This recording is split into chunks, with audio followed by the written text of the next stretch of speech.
Folks, it's Mitch here. I did it again. I am trying to make a second video for whomever may want to watch. And I paused the video to do something. And obviously I'm not extremely tech savvy because I stopped it. And I talked, because I thought I started it back over, I talked to my phone for like 5 minutes and nothing was happening. I bet I look crazy. This is my parking lot confessions. Busting out the Dr. Phil in the parking lot. Anyway, so I made a video. I posted it the other day. I sounded horrible, so I am extremely sorry for that. This guy over here is watching me, but that's cool. So anyway, I am really, really sorry for that, but I was sick, and my wife and I went through something extremely heart-wrenching, tragic, and today makes a week that our baby has been passed. So, there's a backstory as to why I'm sitting in the parking lot and why my videos are made this way. We do have children at home that are in school right now, but it's just something about the setting, I don't know, feeling enclosed. Maybe that's something psychological. I don't know. Because, the first video I made to make my second video to upload to YouTube, I was in the middle of a sentence, 10-minute video, and he totally forgot what I was saying. Somehow, my older age, I've been becoming forgetful Jones. I made a list. It's very short, too. I don't even think you can see, but it's extremely short. There's just a few things that I want to go over. Age. The first thing on that is age. Because I have been transgender and not on hormones for over 20 years of my life and have suffered immensely through my life, whether it be in my personal life or my professional life, it has caused me a great deal of amount of stress, frustration, and I think it has thrown me deeper into a mental state that's not safe for individuals to be in. Fortunately, for those that are younger, that are still covered by their parents' insurance, that will do transgender care and money, a lot of people that are in puberty, just coming out of puberty, are getting the proper treatment. For folks like me, we resort to buying our testosterone online, not going to therapy, and doing informed consent. Nothing wrong with informed consent, especially for people like me, that have been doing this for longer than some individuals doing this, than they've even been alive, you know, is a big deal. So, anyway, informed consent is not always bad, because, you know, you take a piece of meat that's burnt, and this may be a terrible example, but you take a piece of meat that's burnt, or toast, you can't unburn it, okay? The same thing goes for someone that is, in my case, transgender. I've been transgender. I've tried to change it. I've experimented with males. I've said I'm straight, I've been bi, I've been lesbian, and at the end of the day, I'm still transgender. And I realized I only did those things because I wanted society to accept me. And it has taken me many years, especially the last 3 that I've come to light, that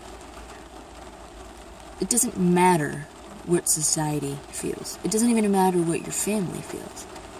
In a sense, it matters, because you do have to be around these individuals. You don't have to be around your family, but you can't get away from people unless you're McDodge. And let's face it, that life's probably tougher. I could probably do it, but I don't want to, so... The age thing, it's just more or less conforming to live a way that you're kind of under the radar, you know what I mean? You don't participate in community activities. You know, it's kind of like being the kid in school that didn't want to be seen. You don't raise your hand and shit, so you just kind of do that in life. Like, you know, you're making a big deal about transgenders using their gender-assigned bathroom, you know. Well, I'm transgender, I'm female to male, so I'm going to use a male's bathroom. In my opinion, because I've learned that it's easier for me to just do what society deems acceptable because of the unwanted attention.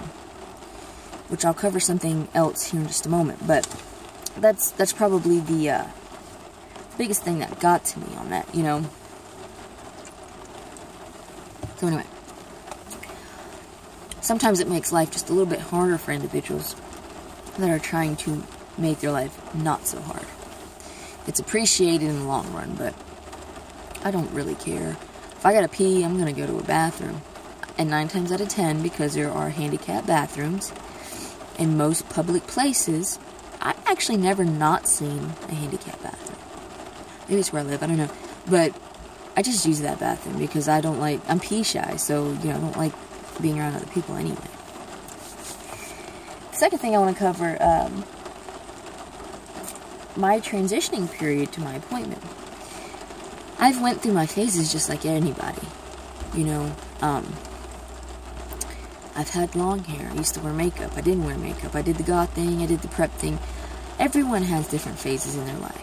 And when you watch, say, YouTube, for instance, and you see people's timelines, most generally a lot of them deal with that. I have never been one to conform to one thing anyway. You know, one day I'd be goth, the next day I'd be total punk. And then the day after that, I'd be straight up prep, you know, like little, you know. I've always just been Mitch, though. I've not changed the way I've talked. I've not changed how I would treat another person. So what I'm mostly scared about is, just like every other individual in this world that is computer savvy or tech savvy, which would probably be a better word, I Google everything. I'm going to go to the Mazzoni Center in Philadelphia. Unfortunately for me, that's almost 8 hours away. I live in West Virginia, so they have a lot of gatekeepers around here. So I have to travel anywhere I go. I just know that the Mazzoni Center, I found out from a person that I was friends with that her boyfriend has been visiting the Mazzoni Center since this last March. So anyway, that's how I got the information. I thought, well, this is pretty cool. I can dig this. I'm comfortable with it. A bit of a travel, but my wife's never been up north, so it'd be an experience, you know, one way or the other. However, I'm nervous about them not giving me the testosterone that I've so desperately needed since before puberty. That, you know, I've got 2 appointments in one day, but I'm just terrified. And the transitioning period before that, and I had a point there, and I remember what it was, is, yes, I have short hair, but to me, if I had long hair and I shaved, that doesn't make me any less transgender. It's just what I'm comfortable with in my own body. And again, people like me have learned to conform, and we do what's comfortable for us. So I'm terrified I'm going to go in there and not say the right thing, or after traveling 8 hours and spending a lot of money to get there, they're going to say, well, we'll see you next appointment. We may give you this medication that your life depends on. People are probably wondering, what do you mean by that? And you may not be wondering, but I'm going to say you are.